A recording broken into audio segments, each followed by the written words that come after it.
말씀은 디모데후서 4장 10절 한 절 말씀입니다. 디모데후서 4장 10절 말씀 찾으셨으면 함께 읽도록 하겠습니다. 시작. 데마는 이 세상을 사랑하여 나를 버리고 데살로니가로 갔고, 그레스게는 갈라디아로, 디도는 달마디아로 갔고. 네, 저희들 목사님 성모 감리교회 담임 목사님 장철순 목사님 모시도록 하겠습니다. 저희들 큰 박수로 한번 맞이할까요? 네, 감사합니다.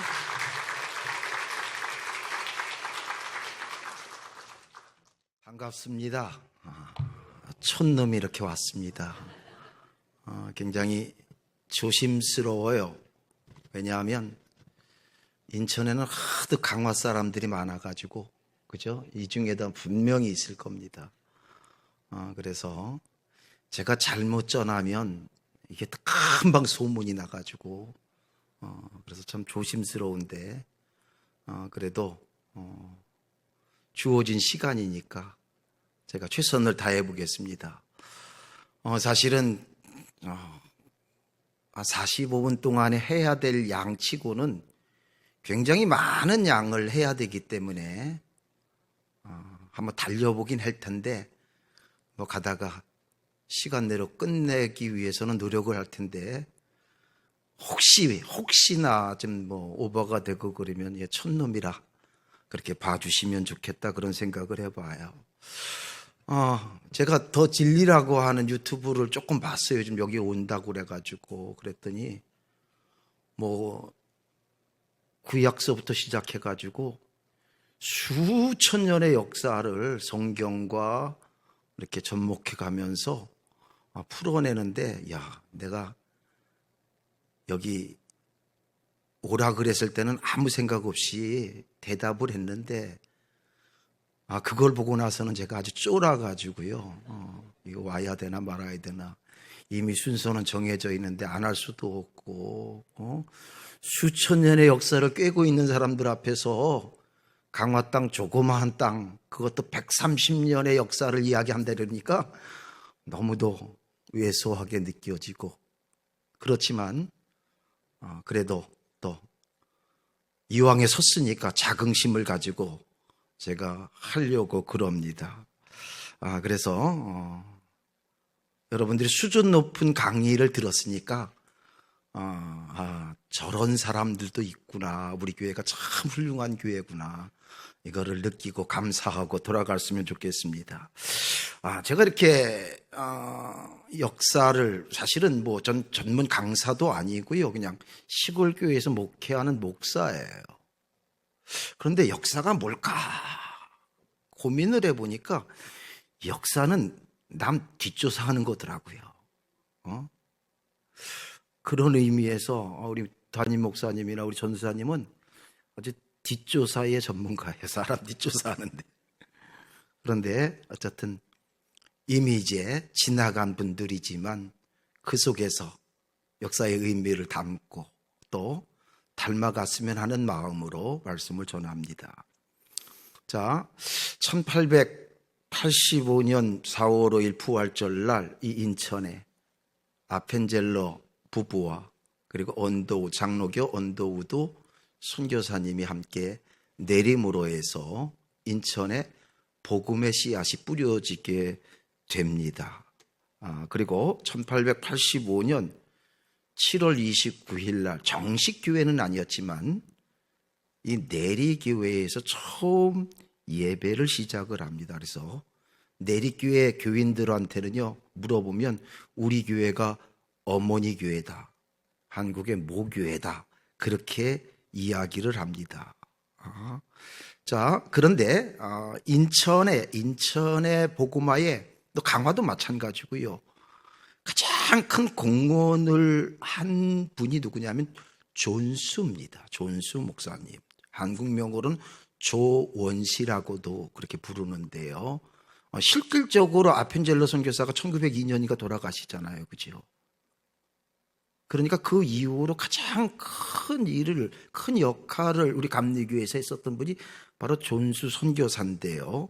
이 존수 선교사는 1888년 고등학교를 갓 졸업하고 미국에서 조선 땅에 선교사로 지망하고 옵니다. 그래서 처음 5년 동안 배제학당에서 수학 교사와 그리고 문서 출판 업무를 담당을 하게 됩니다. 이때 사람은 만남의 복이 참 중요한 것 같아요. 그렇죠? 여러분들이 노병균 목사님을 잘 만난 것처럼 또 우리 노 목사님도 여러분들을 잘 만난 것처럼 이 만남의 복이 참 중요한데 처음 와가지고 어학선생으로 최병헌이라고 하는 유학자를 만나게 됩니다.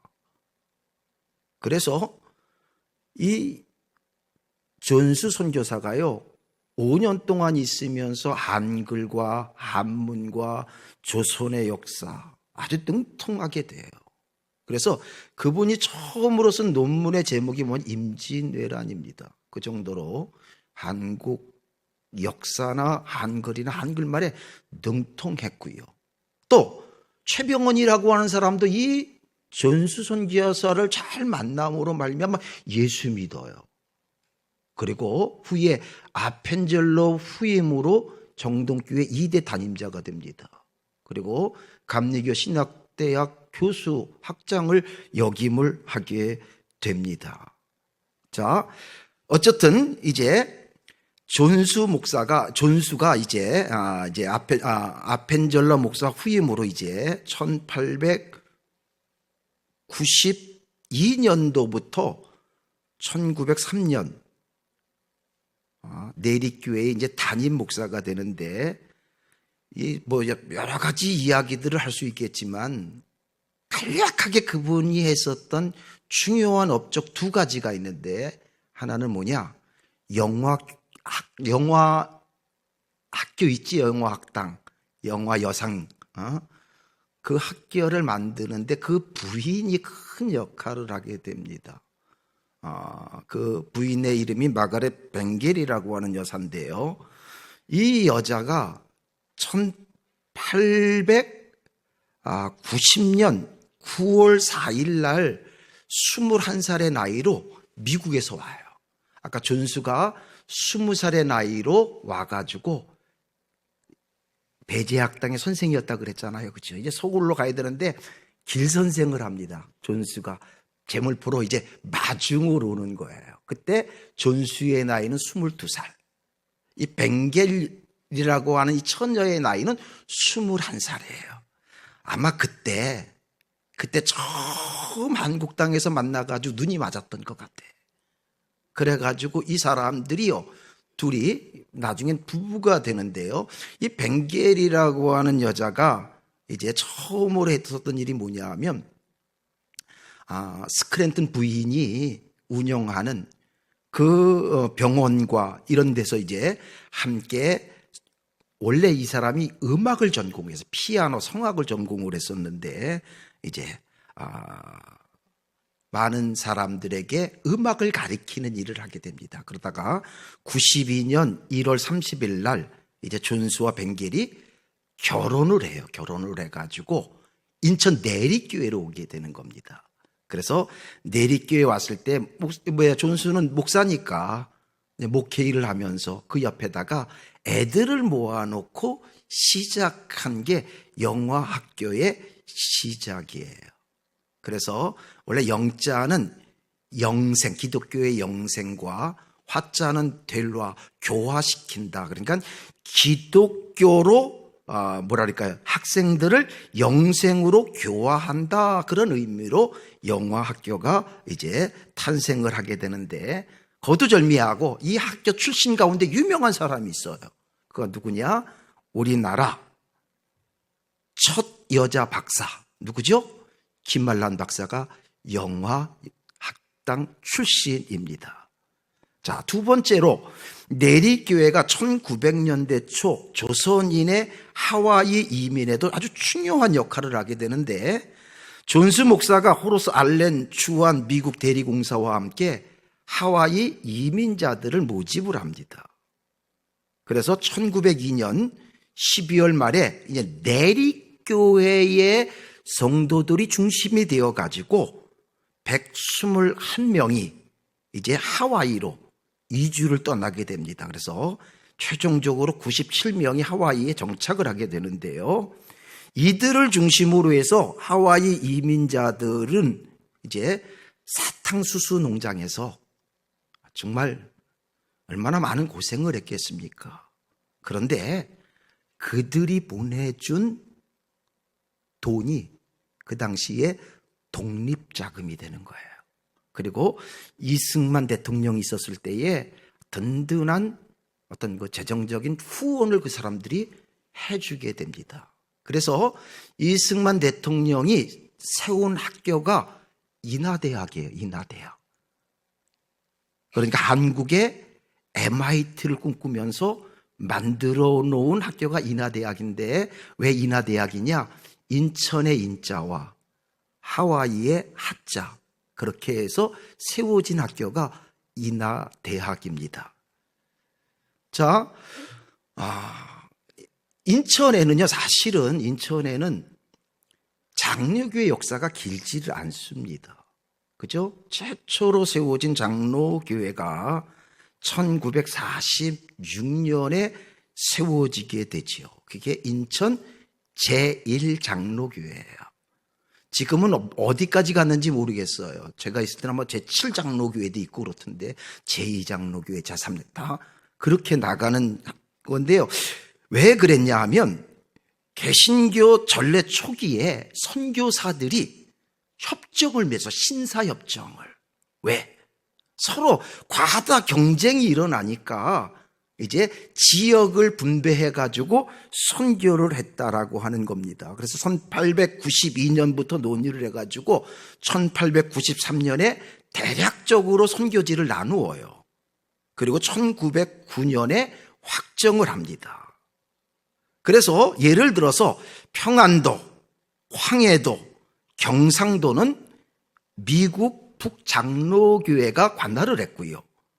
저 호남, 전라도 지방은 미국 남장로교회에서, 그래서 기장 쪽이 많은 것 같아요. 그리고 인천, 충청도, 강원도에는 감리교회 선교지역으로 확정을 했어요. 그래서 충청도나 인천이나 이런 데, 강원도에는 감리교회가 상대적으로 많았다라고 하는 겁니다. 제가 사는 강화도도요, 저는 어렸을 때, 저 원래 강화 사람이에요. 강화 사람인데 저는 다른 교단은 없는 줄로 알았어요.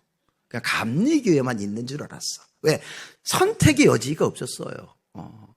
6.25 이후에 70년대 이후에 장로교회 타교단들이 들어왔으니까 당연했겠지요. 그죠? 그래서 인천은요, 감리교 선교지였기 때문에 장로교는 아예 접근도 하지 못했어. 그런데 예외 상황이 발달이 된 거예요. 6.25가 터졌잖아요. 그죠?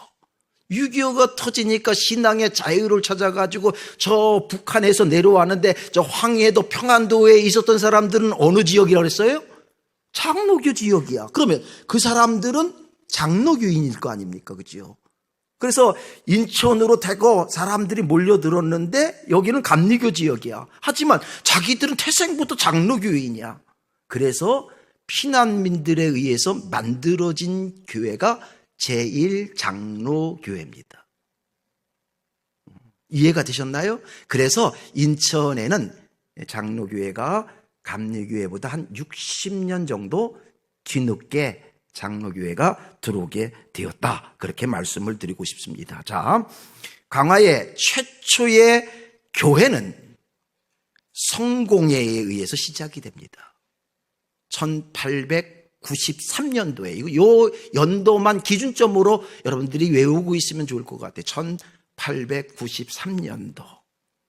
원래 군종 사제였었던 코프라고 하는 사람이 주교가 되어가지고요, 팀이 되어가지고 들어옵니다. 그런데 그 당시에 강화성 안에는 외국인들이 들어갈 수가 없었어요.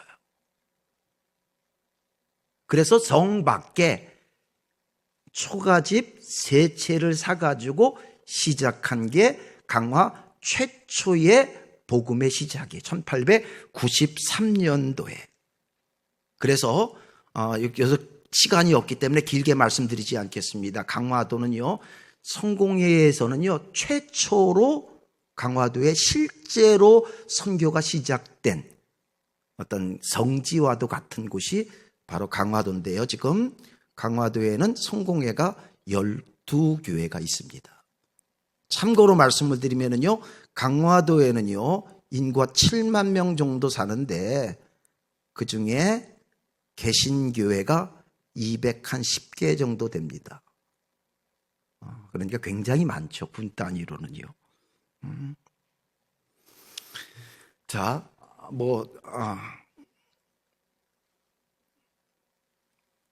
자, 그러면 이제 다시 들어가서, 그럼 강화도에 우리 감리교회는 어떻게 들어오게 되었느냐?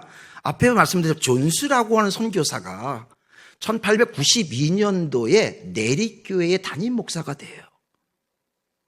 담임 목사가 된 다음에 그 당시에는요, 인천에서 강화는요, 다 백길입니다. 백길. 저도 어렸을 때 배 타고 인천 다녔어요. 제가 금해오라고 하는 배를 타고 다녔는데, 강화에서 타가지고 오면은요, 인천 율목동 앞에 사동, 답동 이쪽에서 내렸는데 배를 타고 다녔거든요. 이게 백길입니다. 자, 배를 타고 강화도에 와요. 이 1892년도에 그 해, 담임 목사가 된 그 해. 그런데 그 당시에는 외국인들이 못 들어갔잖아요. 그죠? 그런데 어떻게 들어갔어요. 강화도에. 성 안으로. 그러다가 남문에서 쫓겨납니다. 강화 유수한테 발각이 돼가지고. 그래서 아쉬운 마음에 이틀 동안 성 밖의 여관에 머물다 간 것이 강화도와 맺어진 첫 번째 인연이었습니다. 자, 존수가 이제 담임 목사가 되고 나니까 젊은 존수가 25살의 목사가 돼가지고, 내립교회 담임 목사가 돼가지고 어떻게 하면 부흥을 시킬까 교회를.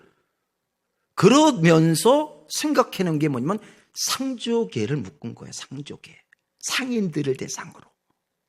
그래서 50명의 상인들이 몰려들게 됩니다.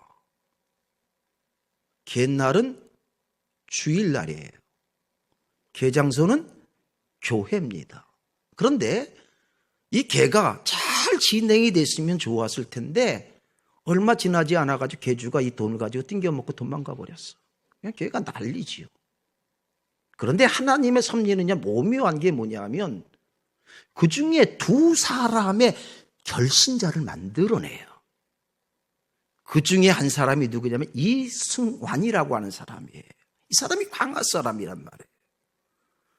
그러니까 존수 목사님이 어느 날 이 이승환을 불러가지고요, 야, 세례 받자. 그랬더니 이승환이가 하는 얘기가, 나는 두 가지 이유 때문에 세례 받을 수가 없어요. 첫째로는요, 저는 재물배 술장사 하는데 직업상 제가 윤리적으로 도저히 세례 받을 수가 없습니다. 두 번째로는 그 좋은 천국 가는 길에 어머니보다 제가 앞설 수 없지 않습니까? 시골에 어머니가 한 분 살아 계시는데. 그리고 거절을 해요. 그리고 나서 정말 이 사람은요, 술장사를 정리를 하고 고향 땅에 가서 농사를 지으면서 어머니한테 복음을 전합니다. 그리고 어느 정도 이제 어머니가 이제 돌아가실 때도 됐고 그러니까 급히, 그 당시에는 목사님이 존수 목사님뿐이 없으니까 기별을 해 와가지고 세례 좀 베풀어 주세요. 어디냐? 강화도입니다. 1년 전에 갔다가 쫓겨난 곳이에요. 그러니까 경험도 있잖아요. 그죠? 한복을 입고 상투를 틀고 배를 타고 가는 거예요. 그런데 그 당시에 이승환이가 살던 마을은 증산마을, 시루미 마을인데 교황마을을 통과해야만 갈 수가 있어요. 그런데 그 교황마을에는 김상임이라고 하는 초시 출신의 경주 김씨 양반이 살고 있었는데 이 소식을 어떻게 듣고 우리 땅을 오랑캐가 밟아 만약에 그러면 그 집 불질러 버리겠다. 그러니 이러지도 저러지도 못한 상황에 처한 거예요. 밤이 되기를 기다려요. 어머니를 등에 업고 그리고 바닷가로 나가요. 그리고 그날 달이 떴는데 보름날 선상에서 배 위에서 세례를 받아요. 어머니와 이승환이가. 이게 강화도에 처음 복음의 씨앗이 뿌려진 순간이에요. 그래서 성공회는요 1893년 7월 달이고 감리교회는요 그 해 가을로 되어 있어요. 아마 제가 생각할 때는 10월이나 11월 정도 되지 않았을까 그런 생각을 합니다. 자, 그러면 김상희라고 하는 사람은 어떻게 됐을까? 궁금해. 자, 도대체 뭐가 있길래 어머니를 등에 업고 바닷가에까지 내가 그렇게 엄포를 놨는데도 세례받게 한 것에 대한 궁금증.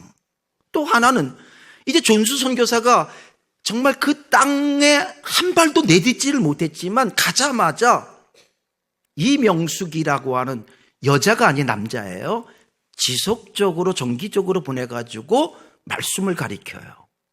그러니까 소문을 들었겠지요. 그러니까 궁금하니까 어느 날 이승환이를 통해 가지고 존수 선교사를 불러요.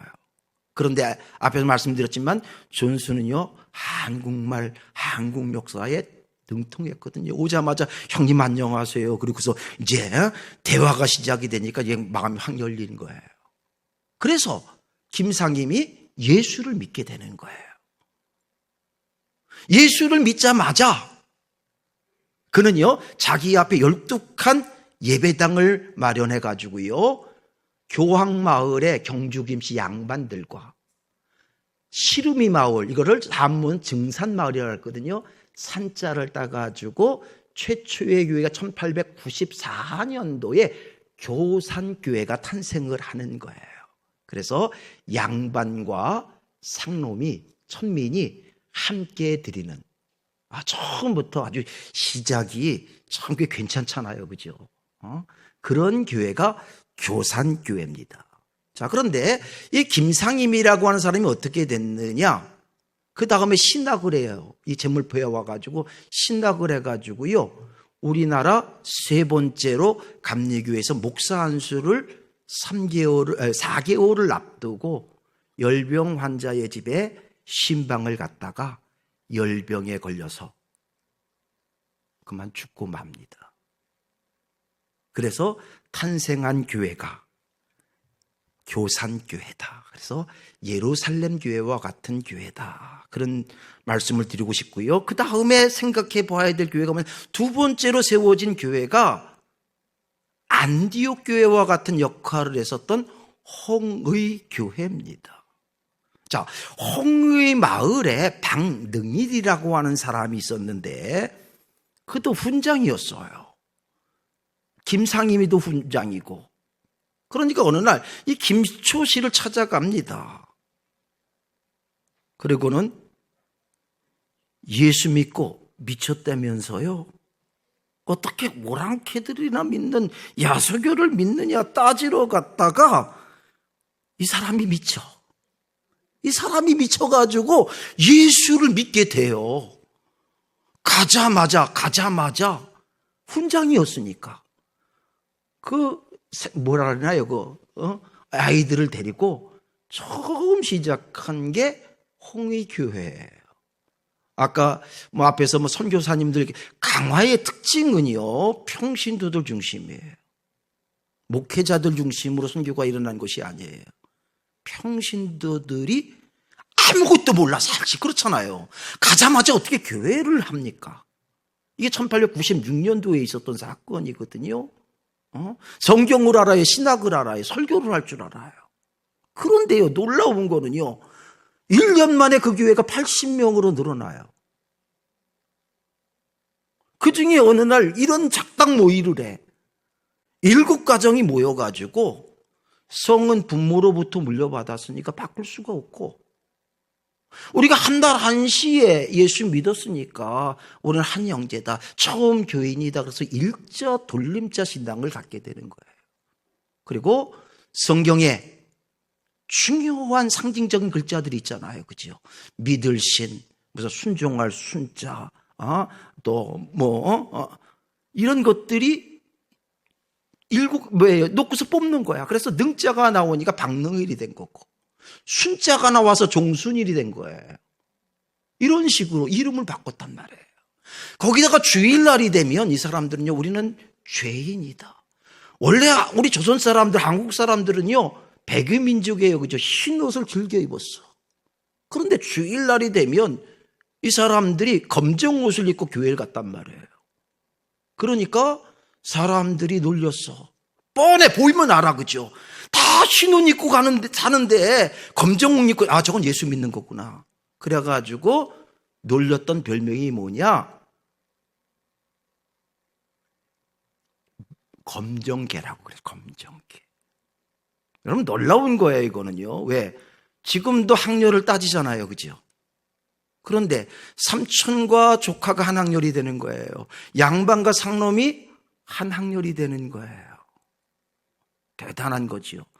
그냥 세례명 정도로 바꾼 것이 아니라 아예 호적을 바꿔버렸어.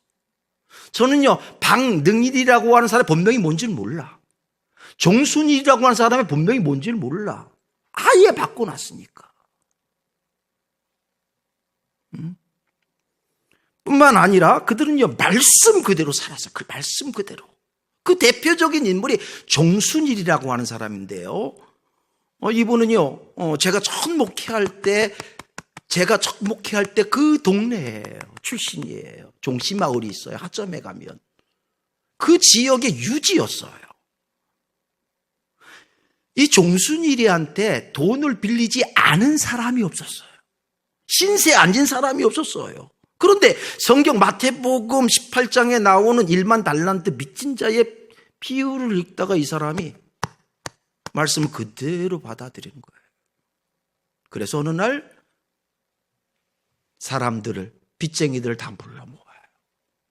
어떤 마음이었을까요? 야, 빨리 빚 갚으라고 하는 것가 없다. 그리고서 두려운 마음에, 떨리는 마음에 갔는데 그들 앞에서 이 성경을 읽어주고, 그리고 빚 문서를 다 불태워버려요. 그리고 어느 날 또 마태복음 19장에 나오는 부자 청년에 대한 이야기를 들어 예수님 앞에 왔다가 근심하며 돌아갔더라. 이 말씀을 읽고 종순일은 이렇게 생각을 해요. 나는 그 부자 청년처럼 근심하며 돌아가지 않으리라. 나는 진짜 예수 믿는 사람으로 살겠다. 그리고는요, 자신의 남아있는 재산을 다 팔아서 가난한 이웃들에게 다 나누어줘요. 뿐만 아니라 부인과 함께 보찌만 하지고 저 강화 남쪽 길상면 쪽에 가서 복음을 전하고, 그리고 나중에는 성모도로, 주문도로, 영종도로 섬섬을 돌면서 30여 개의 교회를 세워요. 대단한 분이지요.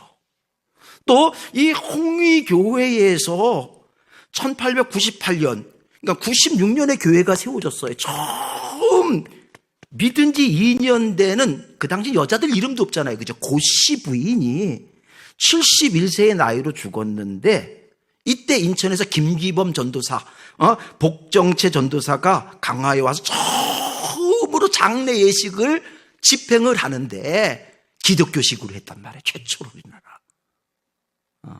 그래서 곡하는 대신에 찬송을 불렀고, 십자가원을 썼고, 여자들 상복에 십자가 수를 놓았고, 이 비석 대신에 십자패를 세웠다. 그래서 우리나라 최초의 기독교식 장례식이 있었던 곳이 강화도였다. 이게 홍위교회가 이뤄낸 업적입니다.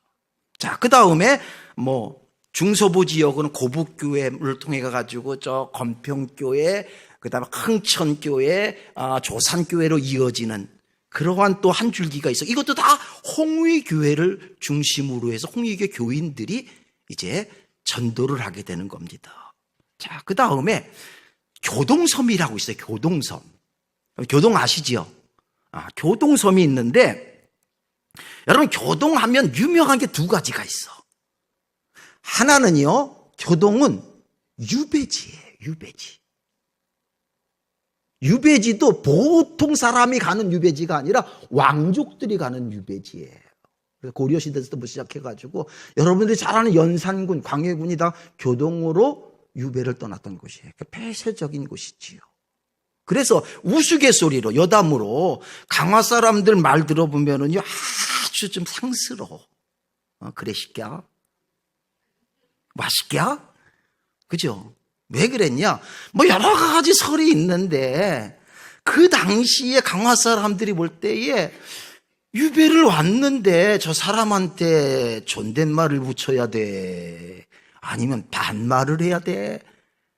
헷갈린 거예요. 그죠? 왜? 어느 날 또 가가지고 복권이 돼. 그러면 지체 높은 양반이 되는 거예요. 그러니까 이러지도 저러지도 아주 애매하게 그래 시켜. 이랬다는 거야. 자, 이건 여담이야 그냥. 예. 자, 어쨌든 그리고 또 하나는요.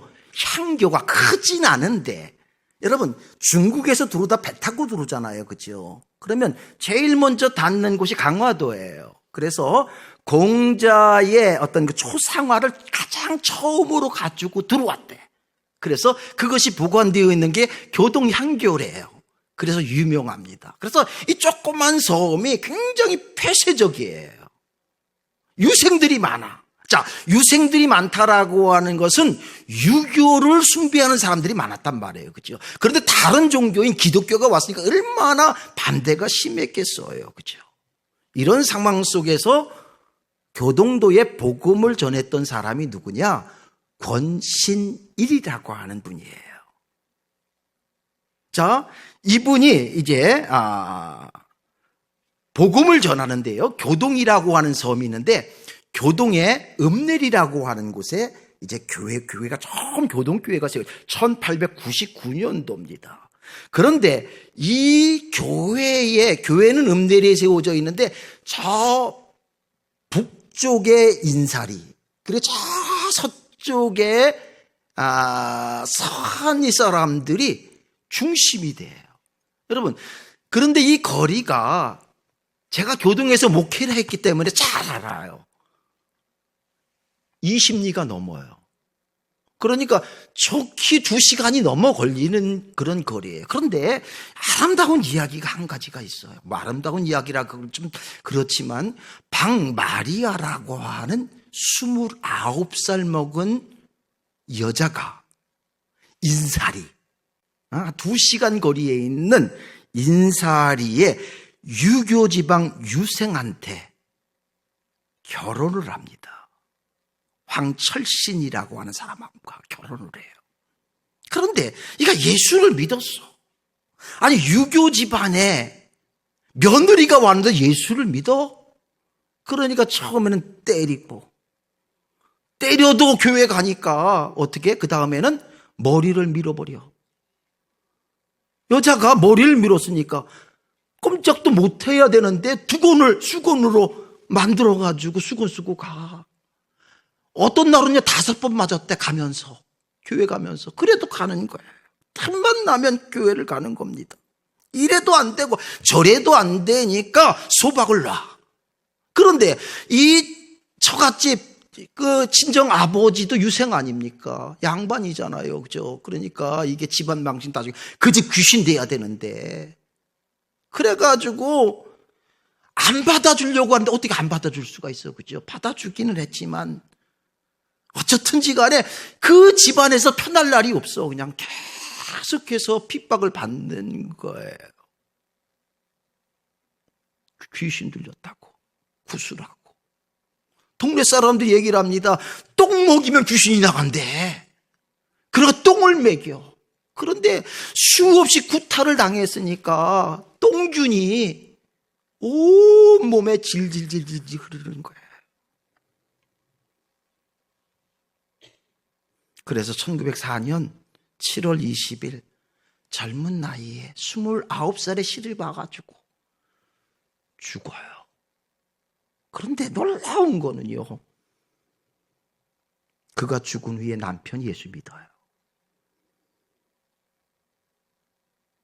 시집에 작은 집 5식구가 예수를 믿어요.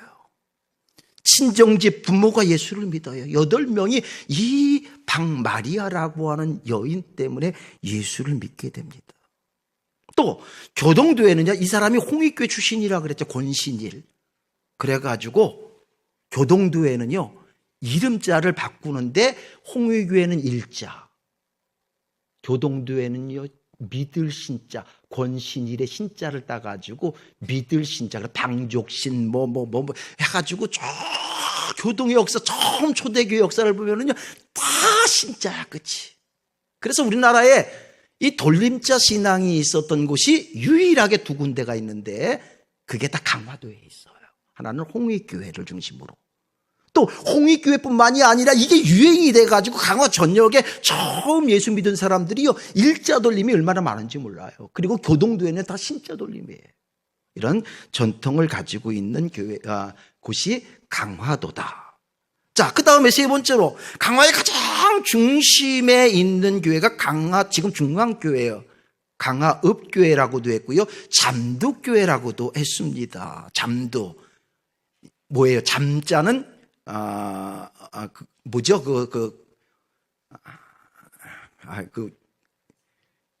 실 만드는 게 뭐죠?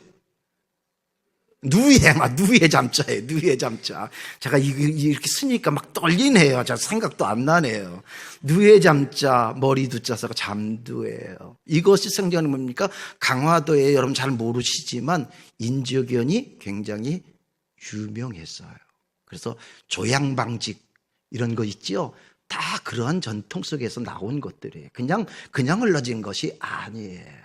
자, 그런데 이 강화중앙교회의 특징이 뭐냐? 한마디로 말하면 교육사업이에요. 그리고 애국운동이 일어났었던 곳이 강화중앙교회예요.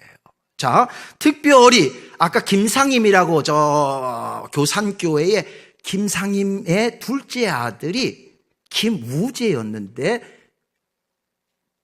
이분이 박능일 전도사의 후임으로 와가지고 이곳에서 목회를 하게 되는데요, 이때 만난 사람이 누구냐? 이동휘라고 하는 사람이에요. 우리나라 초대 임시정부의 국무총리를 하셨던 분이지요. 자, 그런데 이분은 원래 강화 사람은 아니에요. 함경남도 단천분인데, 이분이 강화에 와서 가만히 보니까 예수 믿지 않고는 아무것도 할 수가 없어. 그래서 이분이 예수를 믿어요. 나중에 강화중앙교회 권사님이 됩니다. 그래서 이분이 세운 학교가 보창학교라고, 우리나라에 3보가 있죠. 고종에 의해서 보성, 고려대학, 보성, 그 다음에 보광, 그 다음에 보창. 그래서 보창학교를 강화도에 70여 개의 보창학교를 세워요. 그러니까 곳곳 마을마다 학교가 세워진 거예요. 그리고 이분과 함께 애국운동에 참여했었던 사람들이 1907년에 의병봉기가 일어나게 되는데, 강화도에 이 강화중앙교회를 중심으로 일어나게 되는 거예요. 이동희를 중심으로 해서. 이때 유명한 강화도의 순교자가 나오지요. 그게 누굽니까?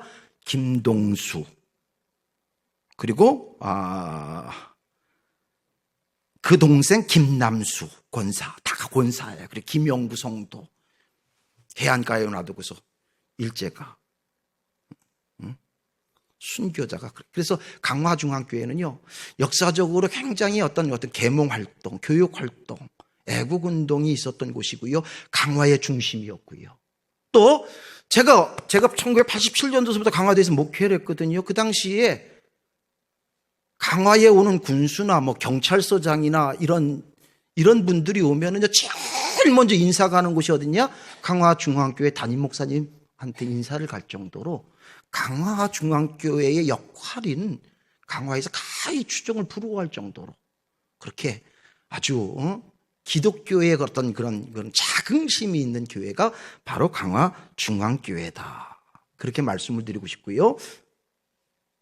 지금 19분입니까? 25분까지. 자, 여기까지만 할게요. 자, 그 다음에 이제 강화 남부지방, 아까 종순일 목사님 얘기했죠. 강화 남부지방의 복음을 종순일에, 이분의 신앙은 두 가지예요. 하나는 뭐냐? 십자가 신앙, 재산 다 팔고 예수님처럼 사는 거고. 그리고 하나는 뭐냐? 애국신앙이야. 그 당시에 우리나라가 일제의 침략, 어떤 지배 속에 있었잖아요. 그죠? 그런데 이 사람한테 신앙훈련을 받았던 사람들이 마리산 부흥운동의 주역이 되는 거예요. 여러분, 마리산 부흥운동이 뭐냐? 여러분, 마리산 부흥운동은요, 원래는 그 정윤아라고 하는 권사를 통해 가지고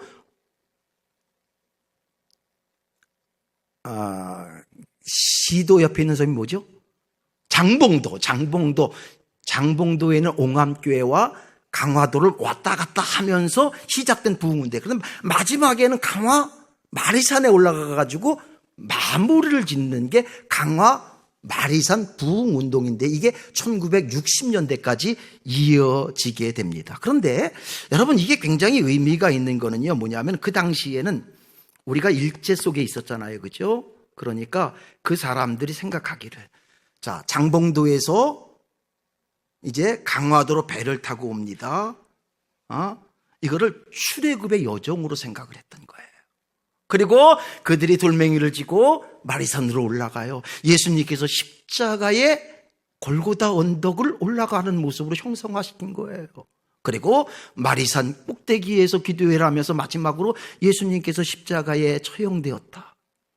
여러분, 마리산은 우리나라가 단군이 내려온 산 아닙니까? 민족의 정신이 살아있는 산이 바로 마리산이에요. 그러니까 전적으로 이게 이스라엘의 해방과 우리 조선의 해방이 함께 이게 어우러져 가지고요, 단순하게 마리산 부흥운동이 그냥 영성운동으로 끝난 것이 아니라 민족운동으로 이어지게 되는데, 1919년 만세운동이 탑골공원에서 일어났잖아요. 3월 1일 날, 그죠? 그리고 나서 얼마 있지 않아서 3월 18일 날이 강화장날인데, 강화장날 강화에서 만세운동이 일어나요. 강화의 인구가 약 7만 명 정도 되었었는데 그 중에 그 시골에 교통도 불편하고, 그죠? 그런데 1만 명 이상이 만세운동에 참여를 합니다. 그래서 서울을 제외하고는요, 강화도가 지역적으로 가장 크게 만세운동이 일어난 장소가 강화도입니다.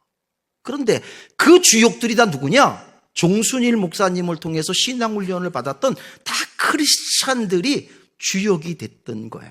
그래서 43명이 투옥되는 그와 같은 사건이 바로 강화도에서 있었다. 자, 역사는 뒷조사하는 것이라고 처음 말씀을 드렸어요. 그렇죠. 그런데 가만히 제가 이렇게 조사를 해보니까 이거는 어디에도 없는 얘기, 그냥 저만의 얘기, 틀릴 수도 있지만 제가 듣고 목회를 하면서 보았던 이야기를 잠깐만 소개를 할게요. 자, 처음 강화도 교산교회가 세워졌다 그랬잖아요. 아름다운 전통을 얘기를 했어요.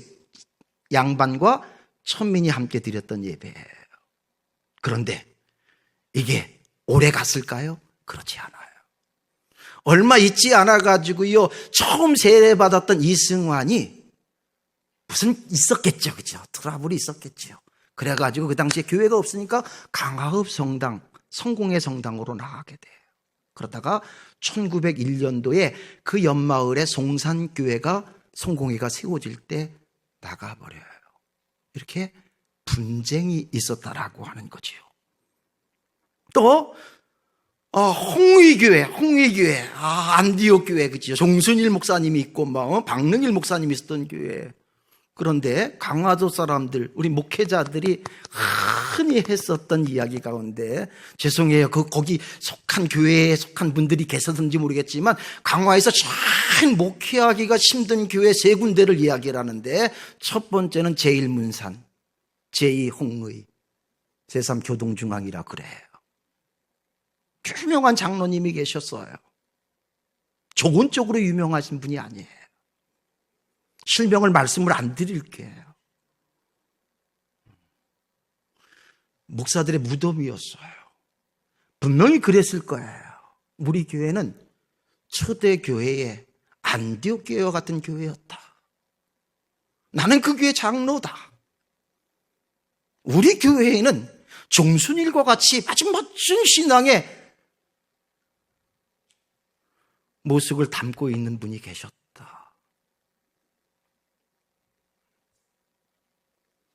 그럼 못합니까? 그죠? 결국은 그분이 몇 년 전에, 한 2, 3년 전에 돌아가셨는데, 사고로 돌아가시게 돼요. 더 이상은 길게 말씀을 안 드리겠습니다. 교동교회는 어떻게 됐을까요? 1933년도에 읍내리에서 상용리로 이전을 합니다. 여기는요, 박씨 일가가 중심이 된 교회예요.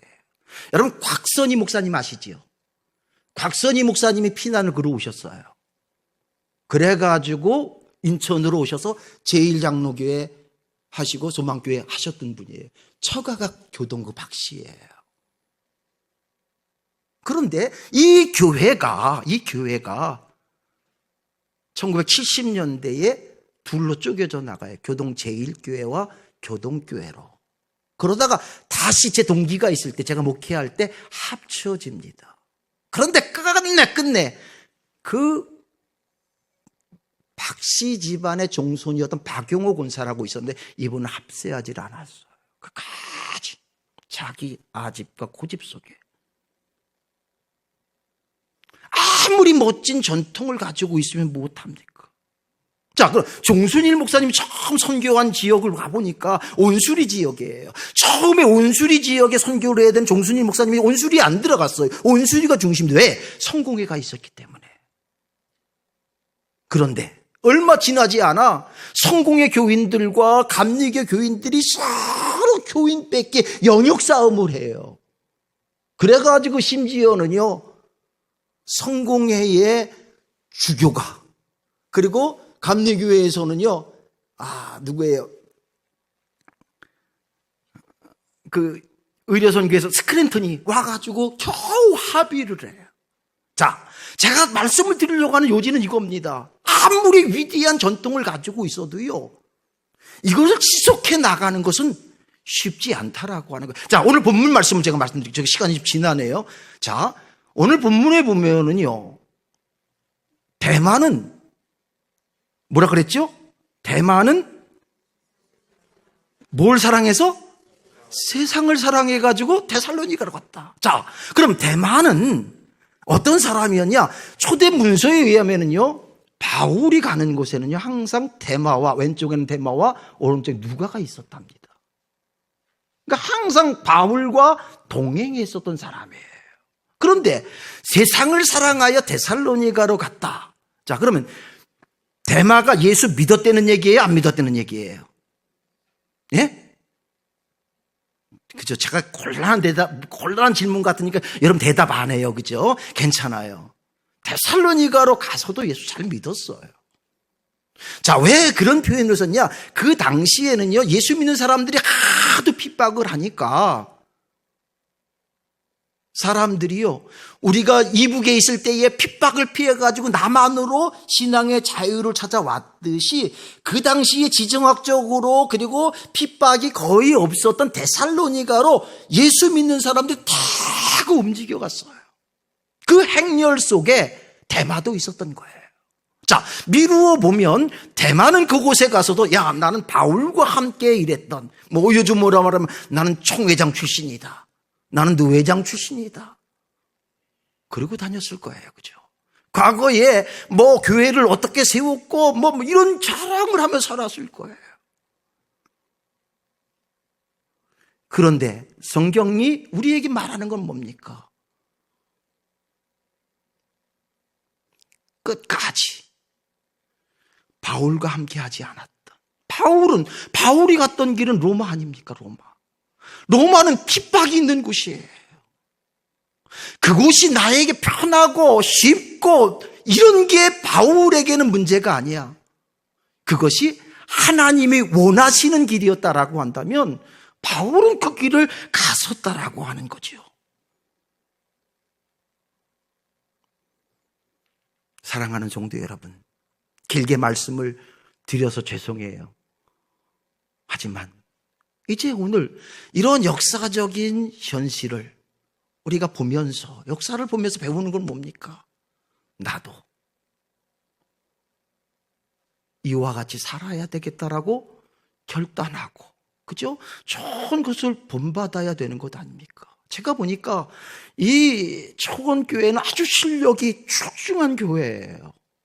좋은 목사님을 모시고 있고요. 아니, 그보다 더 중요한 뭐예요? 이 교회의 중심은 예수 그리스도를 담고 있단 말이에요. 그죠? 가장 좋은 것을 담고 있는데 예수 잘못 믿은 나 때문에 제가 마지막에 부끄럽지만 그 부끄러운 이야기를 한 이유는 뭡니까? 그런 사람들 때문에 그 좋았던 역사적인 전통이 묻혀져 버리고 손가락질을 당하고 안타깝지 않아요? 그죠?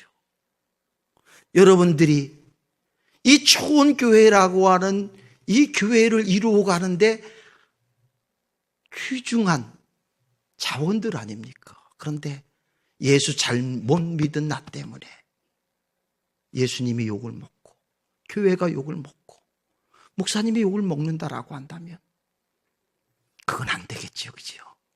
바라기는 끝까지 바울이 걸어갔었던 믿음의 길, 로마로 주님의 나라까지 이룰 수 있기를 주님의 이름으로 축원을 드립니다.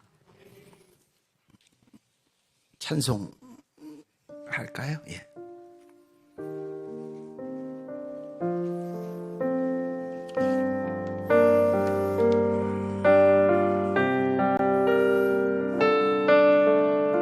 주님이 홀로 가신 그 길, 주님이 홀로 가신 그 길, 나도 따라가오.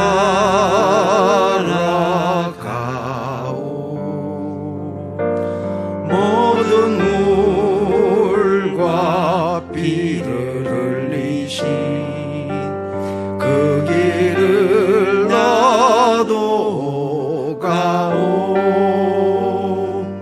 험한 산도 나는 괜찮소. 바다 끝이라도 나는 괜찮소. 죽어가는 저들을 위해 나를 버리길 바라오. 아버지 나를 보내주오. 나는 달려가겠소.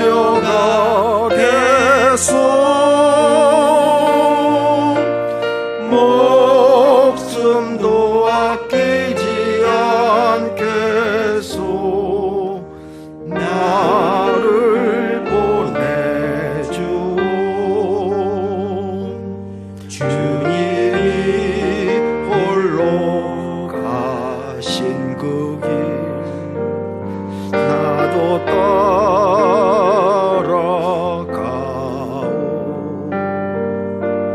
모든 물과 피를 흘리신 그 길을 나도 가오. 험한 산도 나는 괜찮소. 바다 끝이라도 나는 괜찮소. 죽어가는 저들을 위해 나를 버리길 바라오. 세상이 나를 미워해도 나는 사랑하겠소.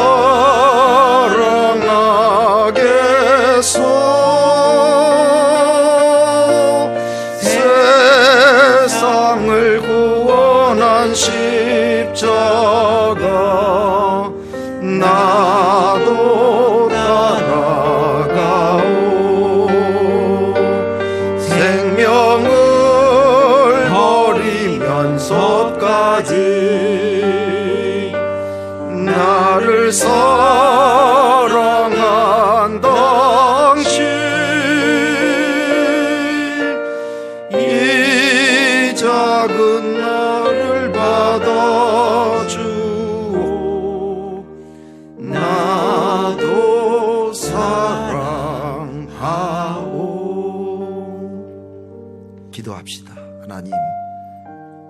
감사합니다.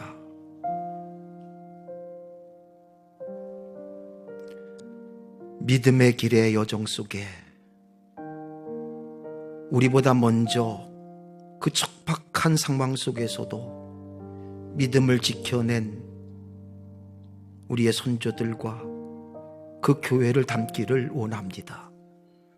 초원교회로 불러주신 주님, 이 초원교회에 필요한 제2의 종손일, 제2의 박마리아와 같은 그러한 일꾼으로 세움받기를 원합니다.